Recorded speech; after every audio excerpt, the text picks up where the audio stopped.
Pemirsa, layanan Golden Visa berhasil menarik investasi sekitar 4 triliun rupiah dengan jumlah pemohon mendekati 500 orang sejak diresmikan pada 25 Juli 2024. Hal itu dikatakan Direktur Jenderal Dirjen Imigrasi Kementerian Hukum dan Hak Asasi Manusia Silmi Karim.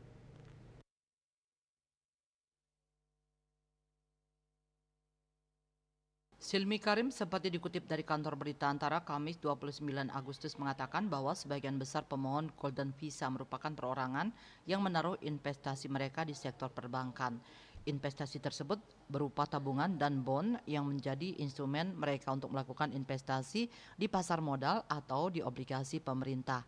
Selain itu, permohonan second home visa juga banyak. Silmi menjelaskan bahwa pemberlakuan Golden Visa merupakan upaya Direktorat Imigrasi untuk mendukung perekonomian nasional dengan cara memfasilitasi pemodal asing tinggal di Indonesia dalam jangka waktu 5-10 tahun. Para pemodal yang berhak memperoleh Golden Visa harus memenuhi sejumlah persyaratan. Misalnya untuk investor perorangan, kategori investasi yang dijadikan syarat mendapatkan visa tersebut berkisar 350.000 hingga 700.000 dolar Amerika Serikat. Sementara itu bagi investor petinggi perusahaan seperti Dewan Direksi atau perwakilan korporasi induk, investasinya berkisar 25 juta hingga 50 juta dolar Amerika Serikat.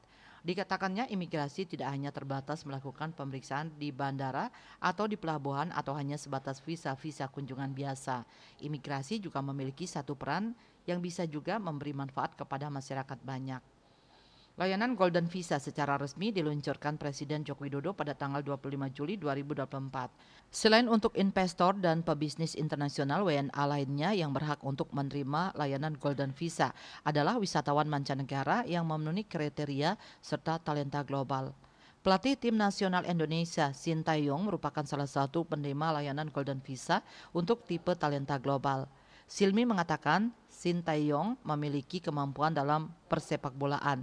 Ketika dia ada di Indonesia untuk melatih tim nasional, ini membuat gairah sepak bola di Indonesia semakin baik. Bali Post melaporkan.